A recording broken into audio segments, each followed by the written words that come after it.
Senhor presidente, senhores deputados, senhoras deputadas, o deputado J. Pinto tratou aqui de um assunto que realmente é o assunto da ordem do dia para todos os ludovicenses.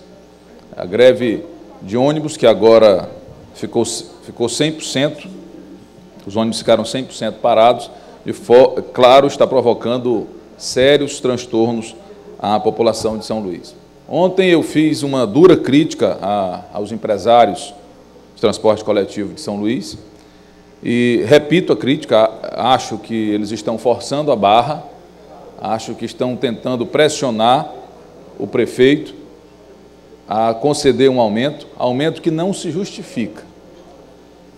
O ponto fundamental para se falar na possibilidade de um aumento seria o transporte de São Luís, transporte público municipal, ter qualidade, coisa que está muito longe de ter. Mas merece destaque que a Prefeitura ontem apresentou uma proposta concreta com diversas sugestões para resolver o impasse da greve. E aí também, apesar de eu já ter dito que reconheço como legítimos os anseios e as reivindicações dos rodoviários, eles, inclusive, já fizeram um primeiro movimento para tentar ajudar na solução do impasse.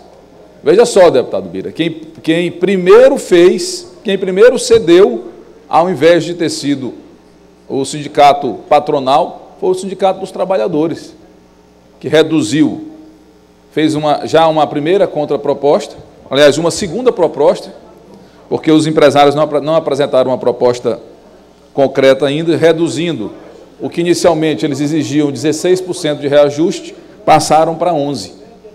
E fizeram, em alguns outros aspectos, também já cederam. Mas os empresários continuam intransigentes. Querem que a passagem vá para R$ 2,70. Ou então que a Prefeitura passe, pasmem os senhores, R$ 4 milhões para os empresários poderem custear as suas despesas. Mas não faltava mais nada, só agora o empresário querer que a Prefeitura de São Luís, que a sociedade ludovicense, financie o transporte coletivo. Isso eles têm empresas privadas, eles trabalham tendo lucro. Esse prejuízo que eles argumentam ter, eu insisto que eu gostaria que eles provassem, que eles abrissem a planilha de custo deles, para mostrar.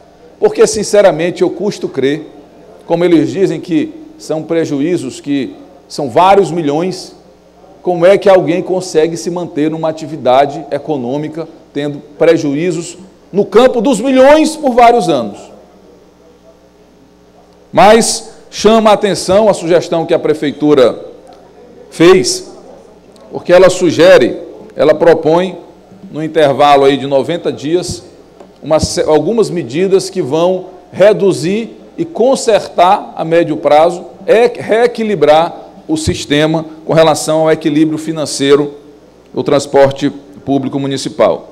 Primeiro, a Prefeitura se compromete em passar para as empresas de ônibus a implantação da biometria facial, que atrapalhando a fraude, que acontece, por exemplo, quando alguém utiliza um direito de outro, de não pagar a passagem. Por exemplo, alguém pega a carteira do idoso, sem ser idoso, vai lá e passa no ônibus.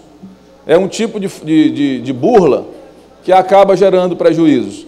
O sistema de biometria facial, ele não constrange, mas ele evita que alguém que não tenha ainda o merecimento, de acordo com a legislação, para um determinado benefício, ele possa usar o benefício de outro.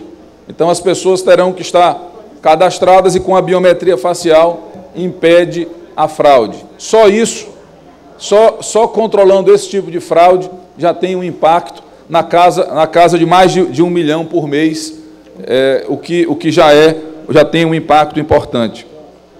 A Prefeitura se comprometeu também na proposta de intensificar a fiscalização para evitar o transporte clandestino, que também é uma reclamação dos empresários de ônibus, que perdem muitos passageiros para aquele transporte clandestino que eles não têm como concorrer. Agora, também me estranha os empresários alegarem que perdem muitos passageiros para o transporte clandestino se os ônibus só andam lotados.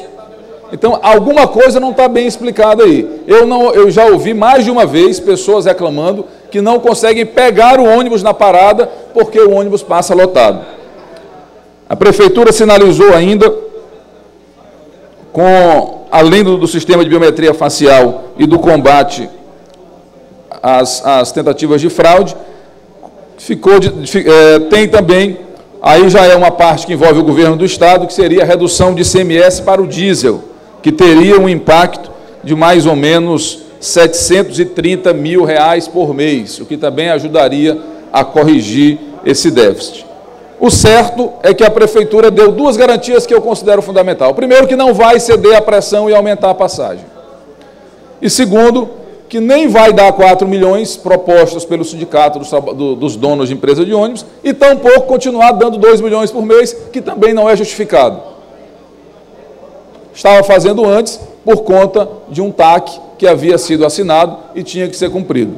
Mas finalizo esse pronunciamento repetindo que considero muito estranha e considero extremamente negativa essa postura dos empresários de transporte coletivo da cidade de São Luís, que está com esta posição criando sérios constrangimentos a toda a população de São Luís, forçando uma situação para ter um benefício que é injustificável.